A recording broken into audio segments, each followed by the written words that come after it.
now to return to the movie that got a 13-minute standing ovation at the Cannes Film Festival. Elvis is getting rave reviews. We're joined now from Graceland by Austin Butler, who plays the king of rock and roll, and the one and only Tom Hanks, who plays Colonel Tom Parker. Welcome to you both, guys. We're going to get to the movie in a minute, but tell us where you're coming from. Perfect. That worked, right? Perfect segue. Yeah. Oh, We're here in, as Guns N' Roses said, welcome to the Jungle Room. The original man cave. The original man cave. I don't think that, Elvis Presley was a harbinger of the next thing that every man wanted. TVs in every room and a jungle room man cave. This is the place. It's never fallen into disrepair. It is exactly now as it was the last time Elvis, sat right there at the couch. Wow. So, Austin, you transformed into the king so well. The hair, the voice, all the moves. How intimidating was it to take it on, though? It was the most intimidating thing I've ever done. I honestly didn't sleep for about 2 years, and I didn't do anything else for that time, so yeah, that was my life. That was a pretty honest answer right there.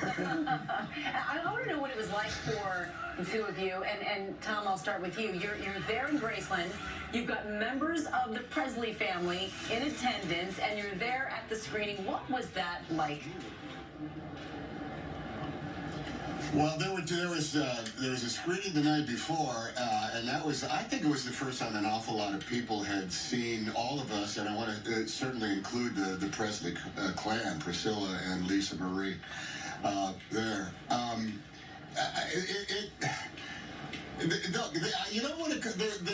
They have had the man in their lives represented in so many different ways, from, with the familiarity of a Hershey bar or a Coca-Cola bottle, to ways that I think that really didn't do the man's service or his artistry.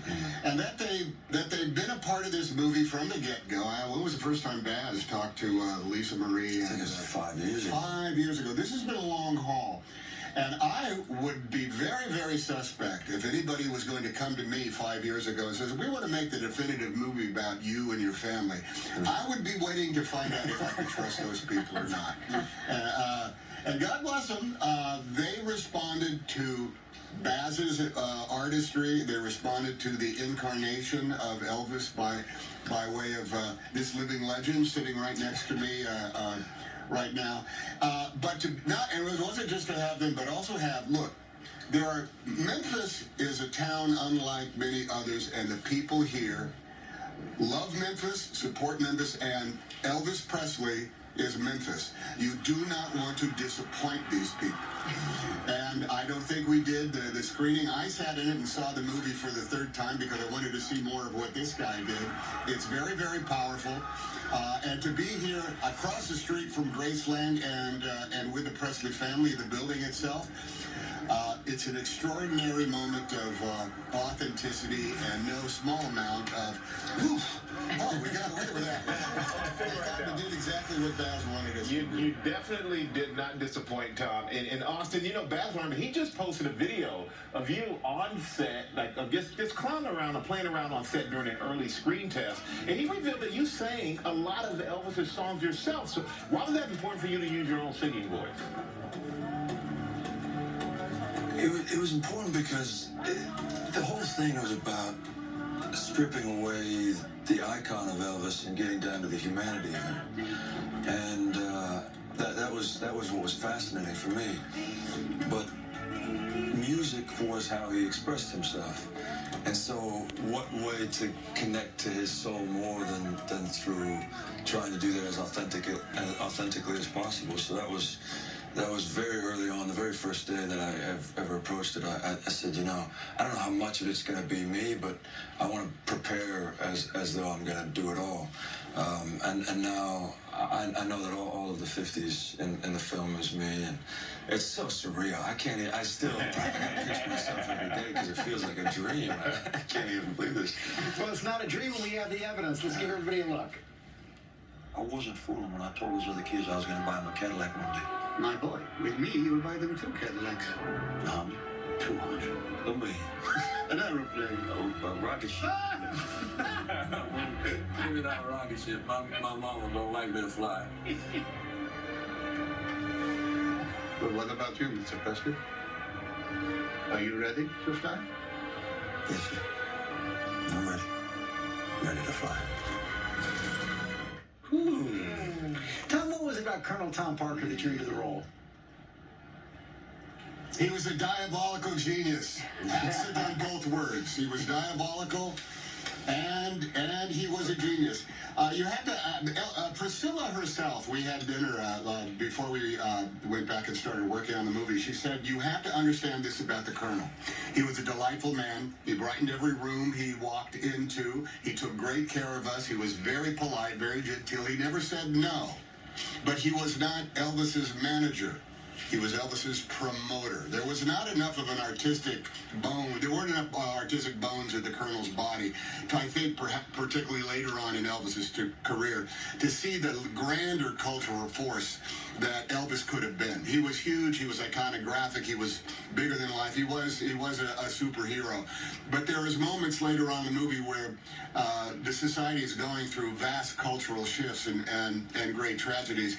And if the Colonel had truly been a genius and not as much diabolical protecting his interests, Elvis could have been even greater than the sum of his parts. Austin, you obviously play the legend, Elvis, but you worked alongside the living legend of Tom Hanks. What was that like? Hey, they're laughing. Stop laughing. The crew is laughing now.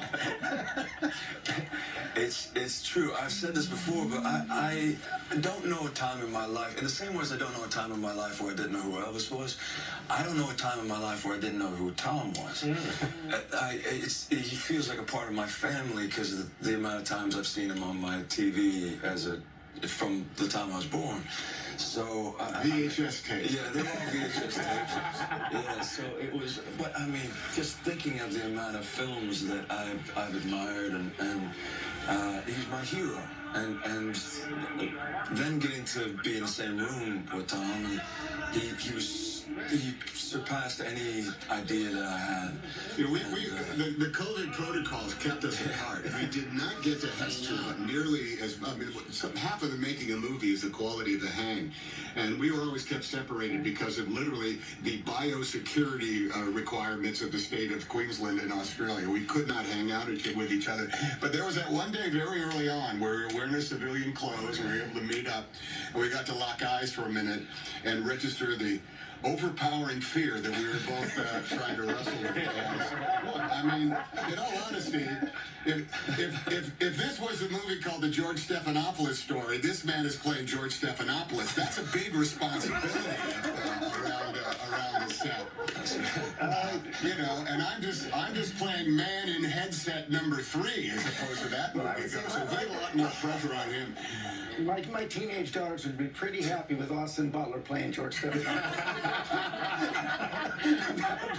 That's my next. As Austin's promoter, let's sign that contract right now. We can make this happen. That's the diabolical side. Thank you both very much. Elvis hits theaters everywhere June 24th. Our primetime special, exclusively Elvis premieres June 21st at 10 Eastern right here on ABC. Jeff Bridges is next.